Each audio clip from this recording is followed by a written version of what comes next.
কাতলা মাছের বিভিন্ন রেসিপি হয়তো আপনারা ট্রাই করেছেন, বাট আমি গ্যারান্টি দিয়ে বলতে পারি এই রেসিপিটি আপনারা কোথাও পাবেন না।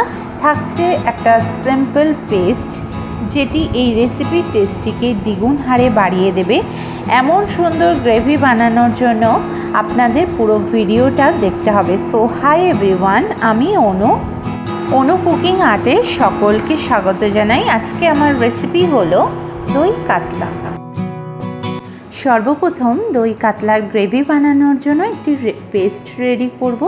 তার জন্য লাগছে 15 থেকে 20টি কাজু বাদাম, অল্প পরিমাণে 4 মগজ, 5টি কিশমিশ, 2টি কাঁচা লঙ্কা দিয়ে একটু জল অ্যাড করব।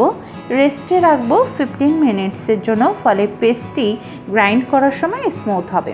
দই কাতলা বানানোর জন্য এখানে 8 পিস কাতলা মাছ নিয়েছি। দেন হাফ টেবিল চামচ লবণ, হাফ টেবিল চামচ হলুদ, একটু চিলি ফ্লেক্স দিয়ে ভালো করে মাখিয়ে নেব মাছের সঙ্গে। নেক্সট কড়াইয়ে সরিষার তেল দেব। তেল গরম হয়ে আসলে একে একে মাছগুলিকে দিয়ে দেব ফ্রাই করার জন্য। ঠিক এইভাবে একদিক যখন ফ্রাই হয়ে যাবে তখন উল্টিয়ে অপর দিকটাকেও ফ্রাই করে নেব। বন্ধুরা, মাছগুলিকে এমন হালকা করে ফ্রাই করব। একটি ব্যাচ ফ্রাই করা কমপ্লিট, সেম প্রসেসে আরেকটি ব্যাচ ফ্রাই করে নেব। নেক্সট ওই তেলের মধ্যে ফোড়ন দেব। তার জন্য লাগছে একটি তেজপাতা, 3টি এলাচ, 4টি লবঙ্গ, হাফ টিস্পুন গোটা গোলমরিচ, 2টি শুকনো লঙ্কা দিয়ে দেব তেলের মধ্যে। ফোড়নের স্মেল বার হলেই পেঁয়াজ কুচি দিয়ে দেব। পেঁয়াজটাকে তেলের সঙ্গে একটু ভাজতে থাকবো। দেন হাফ টিস্পুন লবণ দেব পেঁয়াজটা তাড়াতাড়ি সফট হওয়ার জন্য।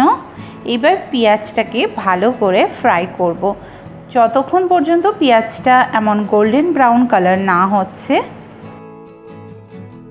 পেঁয়াজ এখানে ব্রাউন কালার হয়ে গেছে। নেক্সট 1 চামচ আদা রসুনের পেস্ট দিয়ে দেব। দিয়ে ভাজতে থাকবো। পেস্টটির কাঁচা গন্ধ চলে না যাওয়া পর্যন্ত একটু জল দিয়ে দেব এবং শুকনো মশলাগুলিকে অ্যাড করব। তার জন্য লাগছে 1 চামচ লবণ, 1 চামচ হলুদ, 1 চামচ জিরা ধনিয়া পাউডার, হাফ টিস্পুন গরম মশলা দিয়ে ভালো করে মশলাকে কষিয়ে নেব। অল্প জল অ্যাড করব, করে খুব ভালো করে কষাতে হবে, এতে মশলাগুলো নিচে লেগে না যায়। দেন বাদাম ভিজিয়ে রেখেছিলাম, 15 মিনিটস হয়ে গেছে। এবার পেস্ট করে নেব এবং দিয়ে দেব পেস্টটিকে। কষাতে থাকবো 2 মিনিট।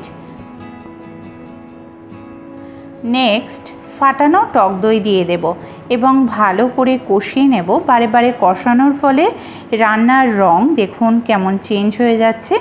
এবার কসুরি মেথি দেব, 1 চামচ চিনি দেব, যেটা স্বাদ ও রান্নার রং দুটোকেই বাড়াবে। 3টি চিরা কাঁচা লঙ্কা দেব। আপনারা ঝালটা আপনাদের টেস্টের অ্যাকর্ডিং ইউজ করবেন। মশলা থেকে যখন তেল এমন ছেড়ে দেবে তখন জল দিয়ে দেব। দিয়ে ভালো করে নাড়িয়ে দিয়ে লিড বন্ধ করে 10 মিনিটের মতো কুক করব।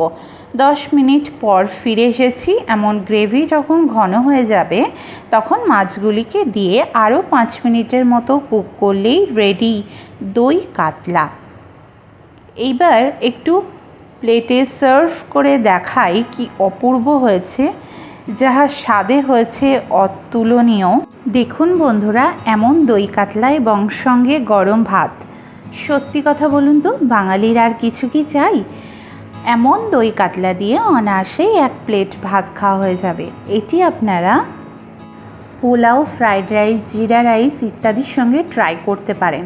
বাট আমার কাছে সাদা ভাত ও দই কাতলার কম্বোটাই বেস্ট মনে হয়। তো ঝটপট বাড়িতে বানিয়ে ফেলুন দই কাতলার রেসিপি এবং ফ্যামিলির সঙ্গে এনজয় করুন। দেখতে থাকুন অনু কুকিং আর্ট। কী ভাবছেন? এখনও যদি চ্যানেলটিকে সাবস্ক্রাইব করে না থাকেন, প্লিজ চ্যানেলটিকে সাবস্ক্রাইব করে আমার পাশে থাকবেন। লাইক, শেয়ার, কমেন্ট করবেন। নোটিফিকেশন পেতে পাশে থাকা বেল আইকন প্রেস করে রাখবেন।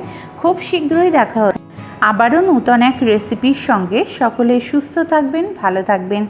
ধন্যবাদ।